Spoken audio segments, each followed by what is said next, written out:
আসসালামু আলাইকুম। স্ক্রিনে আমার যে সুন্দর বাছুর দুটি দেখতে পাচ্ছেন, এ ধরনের বাছুর আপনি দামি সাইলেন্স অথবা ঘাস ছাড়াই লালন পালন করতে পারবেন। অনেকেই মনে করেন সবুজ ঘাস ছাড়া বাছুর বড় করা বা মোটা তাজা করা একেবারেই অসম্ভব, কিন্তু আজ আমি আপনাদের লাইভ প্রমাণ সহ দেখাবো কিভাবে কোনো রকম ঘাস ছাড়াই শুধু সাধারণ শুকনো খড় এবং সঠিক দানাদার খাবার ম্যাজিক ফর্মুলা দিয়ে আপনার বাছুরের দ্বিগুণ গ্রোথ বা দ্রুত বৃদ্ধি নিশ্চিত করবেন। এক হচ্ছে খামারের জায়গার অভাব এবং পর্যাপ্ত জমি না থাকার কারণে কাঁচা ঘাস আমরা চাষ করতে পারছি। এই সময়ে খামারকে লসের হাত থেকে বাঁচিয়ে লাভজনক রাখার একটাই মাত্র ও আধুনিক বৈজ্ঞানিক উপায় রয়েছে।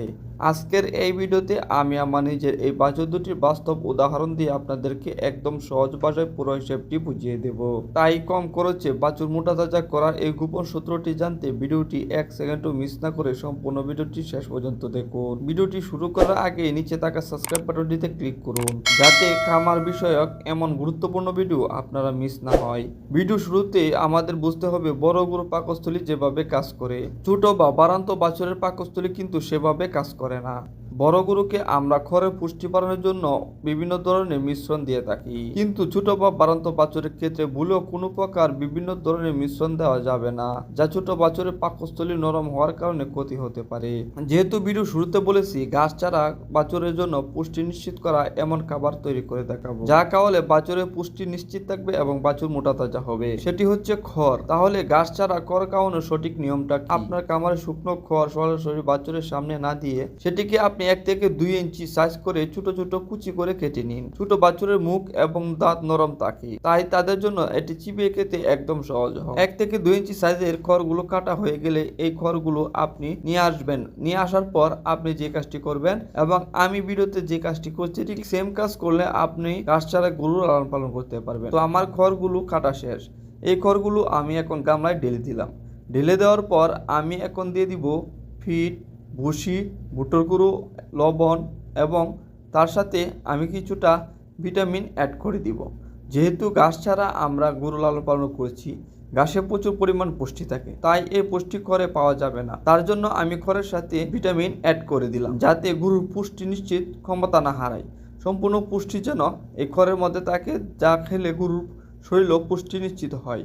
তো অ্যাড করে দেওয়ার পর আমি এখন এটার উপর হালকা পানি ছিটিয়ে এমনভাবে মিশ্রণ করে দিব, এবং আপনারা এমনভাবে মিশ্রণ করে দিবেন খড়ের উপরে ফিট বসি যেন লেগে থাকে, তাহলেই বাছুর খুব তাড়াতাড়ি এগুলো খাওয়া শুরু করবে। আর আপনার কাছে যদি সম্ভব হয় তাহলে কিছু ছিটা গুড় দিয়ে দিতে পারেন। ছিটা গুড় দিয়ে দিলে এটি একটু মিঠা জাতীয় হবে। মিঠা জাতীয় হলে বাছুরগুলো খুব সুন্দরভাবে খাওয়া শুরু করবে। আপনি যদি এই খাবারটি তৈরি করে বাছুরকে দেন, তবে বাছুরের জন্য সেটি চিবানো এবং হজম করা অনেক সহজ হবে। এই কুচি খড় বাছুরের পেটে গিয়ে খুব দ্রুত পাচিত হয় এবং বাছুরের রুচি বহন বাড়িয়ে দেয়। তাই প্রতিদিন সকাল ও বিকালে বাছুরের ঘরের পাত্রে পর্যাপ্ত পরিমাণে এই শুকনো খড় কুচি পরিষ্কার অবস্থায় ও সরবরাহ করুন। যেহেতু আমরা বাছুরকে কোনো ঘাস খাওয়াচ্ছি না, তাই যে খড়ের ভেতরে পুষ্টির অভাব 100% পূরণ করতে আমাদের হাই প্রোটিন বা উচ্চ প্রোটিন দানাদার খাবার নিজেই তৈরি করে নিতে হবে। আপনি যখন সকাল বিকাল এ ধরনের খাবার বাছুরকে খাওয়াবেন, প্রথম অবস্থা না খেতে চাইলেও আপনি অল্প অল্প পরিমাণ দিবেন এবং সকাল এবং বিকালে এই ধরনের খাবার খাওয়াবেন, এবং বাছুর অথবা গাভীকে পর্যাপ্ত পরিমাণ পানি খাওয়াবেন ফিড বসি মিশ্রণ করে।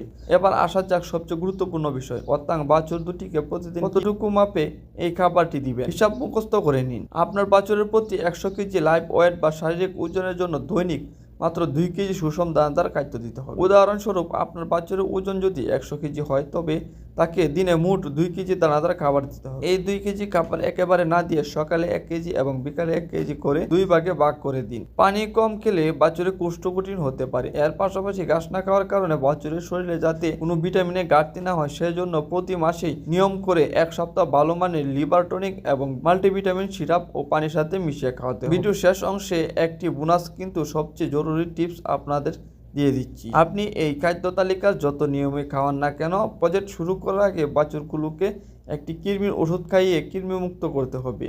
পেটে কৃমি থাকলে আপনার দামি দানাদার খাবারের সব পুষ্টি কৃমি খেয়ে ফেলবে এবং বাছুর কখনোই মোটা তাজা হবে না। এই সহজ ও নিরাপদ আর কম খরচে খাদ্য তালিকা মেনে মাত্র 3 মাসে আপনার বাছুর লালন পালন করে দেখুন। আপনি নিজের চোখে দেখতে পারবেন বাছুরের হাড় মাংস বেড়ে উঠবে এবং খামার হবে 100% লাভজনক। ঘাস ছাড়া বাছুর পালন নিয়ে আপনার মনে আরও কোনো প্রশ্ন থাকলে অবশ্যই আমাদেরকে কমেন্ট করুন, আমি প্রতিটি প্রশ্নের উত্তর দিব। ভিডিও ভালো লাগলে লাইক দিন এবং প্র্যাকটিক্যাল খামার বিষয়ক ভিডিও নিয়মিত পেতে চ্যানেলটি এখনই সাবস্ক্রাইব করে রাখুন। সবাই ভালো থাকবেন। আল্লাহ হাফেজ।